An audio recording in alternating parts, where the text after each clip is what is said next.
Study IQ IAS, अब तैयारी हुई अफोर्डेबल।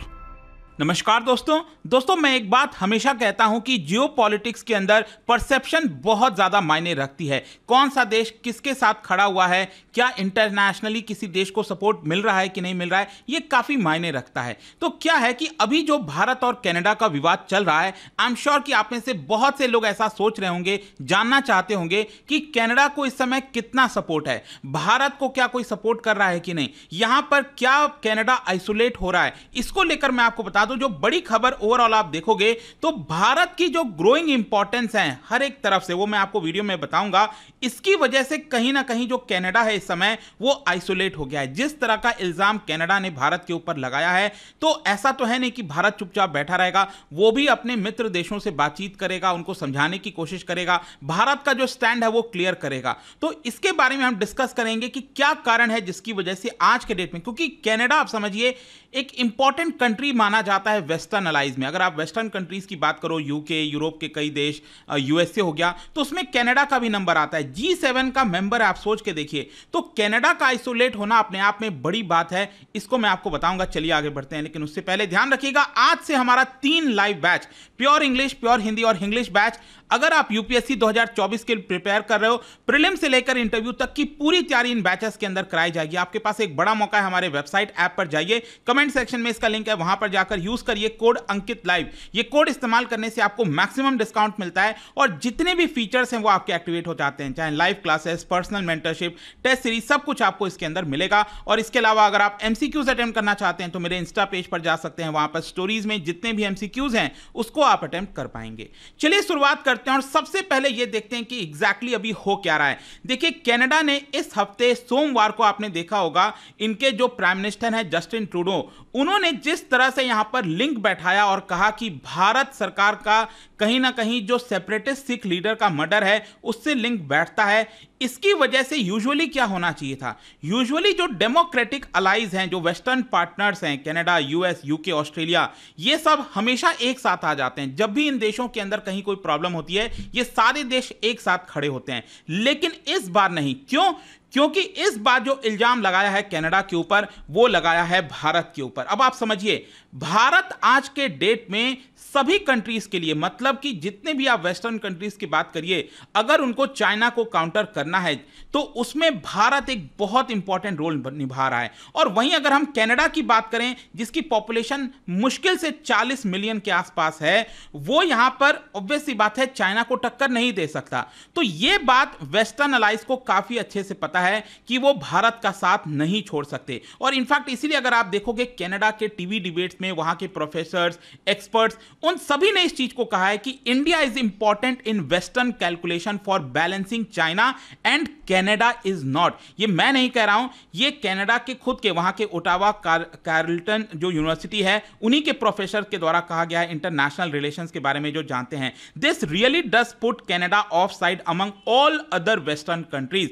तो कहीं ना कहीं वेस्टर्न कंट्रीज में अगर आप देखोगे तो कनाडा अलग थलग पड़ चुका है। स्पेशली यहां पर जो खबर ये आ रही थी रिगार्डिंग द 5 आइज, देखो आपको याद होगा 5 आइज करके एक इंटेलिजेंस अलायंस बनाया गया था इन 5 देशों के द्वारा, that is Canada, USA, United kingdom, इसके अलावा ऑस्ट्रेलिया और न्यूजीलैंड। ये 5 देशों ने तय किया था कि यह अलायंस बनाएंगे जिसमें जो इंटेलिजेंस जैसी चीजें हैं उसको शेयर किया जाएगा। तो यहां पर हुआ क्या है कि जस्टिन ट्रूडो ने मंडे को जो आरोप लगाया भारत के ऊपर, इसकी वजह से कनाडा को लगा, जस्टिन ट्रूडो को लगा कि उसको काफी सपोर्ट मिलेगा इन 5 अलाइज से, लेकिन ऐसा दिखता हुआ नहीं मिल रहा है। The result so far have been quite muted. Britain ने तो साफ साफ रिफ्यूज कर दिया है। मतलब देखो, अगर आप हर एक देश का बयान देखोगे इन 5 आइज का, उन्होंने अपने स्टेटमेंट में क्या कहा, उन्होंने सिर्फ ये कहा है कि हाँ, इसके बारे में हमें पता चल रहा है, हमने उसको संज्ञान में लिया है और इन्वेस्टिगेशन वगैरह जो भी है वो होनी चाहिए। जो एक रेगुलर रिस्पांस होता है ना किसी भी देश का, वही रिस्पांस यहां पर इन बाकी के देशों के द्वारा दिया गया है। किसी ने भारत का ऐसा करके नाम नहीं लिया है, specially Britain has refused to publicly criticise India and said bilateral trade talks will continue as planned. आपको पता होगा यूनाइटेड किंगडम और भारत के बीच में इस समय फ्री ट्रेड एग्रीमेंट, जो ट्रेड एग्रीमेंट है, उसको लेकर बातचीत हो रही है। तो यहां पर कनाडा को यह लगा कि अगर वो ऐसा ब्लेम करेगा तो यूके जो है अपना बातचीत, जैसे आपको याद होगा कनाडा ने तो यहां पर बातचीत रोक दी है ट्रेड एग्रीमेंट को लेकर, अभी नहीं हो रहा है। तो कनाडा को लगा यही चीज यूके भी करेगा, यूके भी यहां पर बातचीत नहीं करेगा। लेकिन यूके ने साफ कह दिया कि हमारी जो टॉक्स है ट्रेड एग्रीमेंट को लेकर वो बरकरार रहेगी, वो चलती रहेगी। तो ये काफी शॉक लगा है कनाडा को स्पेशली, मैं कनाडा भी नहीं कहूंगा, मैं कहूंगा जस्टिन ट्रूडो, मतलब सिंगल हैंडेडली जस्टिन ट्रूडो ने भारत और कनाडा के जो इतने वर्षों के रिलेशंस थे उसको एक प्रकार से खराब कर दिया है।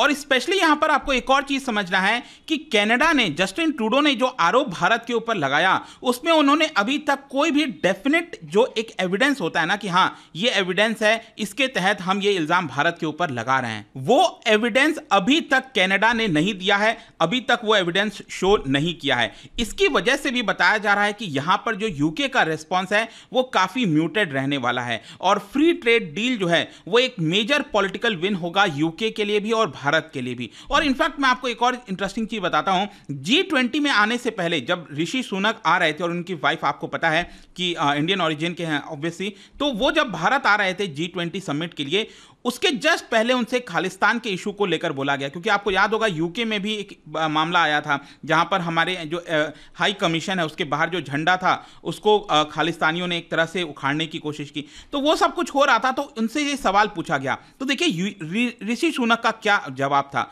UK PM Rishi Sunak speaks on Khalistan issue, says won't tolerate it in the UK, कि हम यूके में इसको टॉलरेट नहीं करेंगे। तो आप सोचिए अगर यही चीज आपके जस्टिन ट्रूडो कहते तो कितनी अच्छी बात होती। लेकिन जस्टिन ट्रूडो क्या कहते हैं, फ्रीडम ऑफ स्पीच, मतलब आप खालिस्तान के मुद्दे को लेकर फ्रीडम ऑफ स्पीच की बात कर कैसे सकते हो। ऑब्वियस सी बात है वो दूसरे देश को तोड़ने की बात कर रहे हैं, इसमें कोई प्रमाण, मतलब वो तो पब्लिकली अवेलेबल एविडेंस है, जो नीजर और ये जो भी बयान देते रहते हैं तो वो पब्लिकली बोला गया है, इसमें किसी से कोई चीज छुपी नहीं है। तो यहां पर यही डिफरेंस आपको देखने को मिलेगा।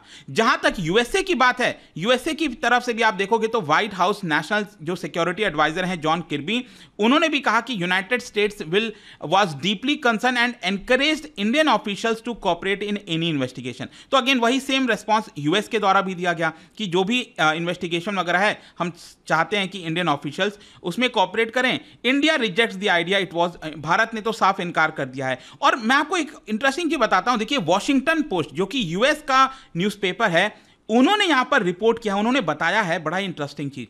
उन्होंने यह कहा कि जस्टिन ट्रूडो जब G20 के लिए भारत आए थे तो भारत में G20 था। क्या आपको पता है जस्टिन ट्रूडो यहां पर अपने अलाइज के साथ, मतलब यूनाइटेड स्टेट्स और बाकी देशों के साथ चाहते थे कि भारत को कंडेम किया जाए, मतलब जो भी हत्या हुई है खालिस्तानी सेपरेटिस्ट की कनाडा के अंदर, उसको एक तरह से G20 समिट के दौरान कंडेम किया जाए। यूनाइटेड स्टेट्स और बाकी जितने देश हैं उन्होंने इसको रिजेक्ट कर दिया, इस आइडिया को ही रिजेक्ट कर दिया। तो काफी ज्यादा यहां पर ह्यूमिलेशन आप कह सकते हो वो जस्टिन ट्रूडो को फेस करना पड़ा था, यह आप सबको पता ही होगा। लेकिन क्वेश्चन यह है कि ये जो वेस्टर्न अलाइज का रिस्पांस है, मतलब कनाडा के मित्र देशों का जो रिस्पांस है वो कैसे पहले से अलग है। मैं आपको इसका एक सबसे बड़ा एग्जांपल बताता हूं। एक्चुअली क्या हुआ था 2018 में कनाडा ने, इनफैक्ट जस्टिन ट्रूडो ने डायरेक्टली एलिगेशन लगाया था रशिया के ऊपर। रशिया के एक डबल एजेंट थे Sergei Skripal and his daughter Yulia, आपको याद होगा। तो यहां पर ट्रूडो ने आरोप लगाया था कि 2018 में इंग्लैंड में इन दोनों को यहां पर जो पॉइजन होता है वो देकर मार दिया गया है। जस्टिन ट्रूडो ने यह आरोप रशिया के ऊपर लगाया और जैसे ही आरोप लगाया, आप देखिए ब्रिटेन, यूनाइटेड स्टेट्स, कनाडा और भी उनके जो मित्र साथी हैं उन्होंने मिलकर रशिया के लगभग 100 से ज्यादा डिप्लोमेट्स को पनिश कर दिया, मतलब अपने देश से बाहर निकाल दिया। तो क्या वही चीज आपको इस मामले में देखने को मिल रहा है? नहीं मिल रहा है। क्यों? ऑब्वियस सी बात है, भारत का इंपॉर्टेंस काफी तेजी से बढ़ा है। और सिर्फ यही नहीं, भारत की इकोनॉमी, ये भी एक बहुत बड़ा मामला है, क्योंकि भारत की इकोनॉमी बताया जा रहा है कि बहुत जल्द टेक ओवर करेगी जापान और जर्मनी को, हम थर्ड लार्जेस्ट इकोनॉमी बन जाएंगे। तो यहां पर दुनिया में one of the leading powers बन चुका है Bharat, with more than 1.4 billion people. हमारे पास मार्केट है, जो वेस्टर्न कंट्रीज हैं वो हमारे मार्केट में एंटर करना चाहते हैं, सामान बेचना चाहते हो। तो ऑब्वियस सी बात, अगर आपको ये सब कुछ करना है तो आपको भारत के साथ रिलेशंस अच्छे बनाकर रखने होंगे। So all that makes it hard for Canada's main allies which are also some of India's main partners to speak out, जिसकी वजह से ये जो मेन पार्टनर्स हैं कनाडा के, वो भारत के खिलाफ नहीं बोल रहे हैं।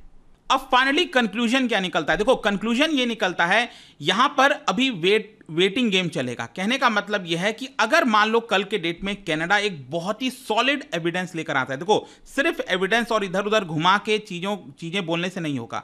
अगर कनाडा बहुत ज्यादा सॉलिड एविडेंस लाता है और दिखाता है कि भारत ने ही यहां पर खालिस्तानी एक्सट्रीमिस्ट को मारा है कनाडा के अंदर उनके सॉइल पर, तब में भी हो सकता है कि उनके जो मित्र देश हैं उनके पास ऑप्शन नहीं बचेगा, उनको भारत के खिलाफ कुछ ना कुछ थोड़ा बहुत बोलना पड़ेगा। लेकिन ये प्रेजेंट करना पड़ेगा, कनाडा को ये सॉलिड एविडेंस देना पड़ेगा। इनफैक्ट खबर तो ये भी आ रही थी कि इस समय बाइडन बीच में आ चुके हैं और यहां पर मीडिएट करने की कोशिश कर रहे हैं, और ऐसा लग भी रहा था क्योंकि यूएस एक प्रकार से काफी अच्छा मित्र है, मतलब कि साथी देश है कनाडा का, तो ऑब्वियस सी बात है वो चाहेगा कि कनाडा और भारत के रिलेशंस बेटर हों। लेकिन वो देखना होगा कि किस हद तक यहां पर बाइडन सक्सेसफुल हो पाते हैं, क्योंकि देखिए भारत में काफी नाराजगी, और आपको पता है भारत के लोग तो और इमोशंस होते हैं, रखते हैं, तो इस तरह की चीजें अगर कोई देश करता है तो उसको बर्दाश्त नहीं किया जाएगा। और स्पेशली यहां पर सभी देशों को पता है कि खालिस्तान का मुद्दा एक इंपॉर्टेंट मुद्दा है भारत के लिए, यहां पर हम उससे कोई भी कॉम्प्रोमाइज नहीं करने वाले हैं। लेट्स सी क्या होगा आगे। लेकिन जाने से पहले एक इंटरेस्टिंग क्वेश्चन, कनाडा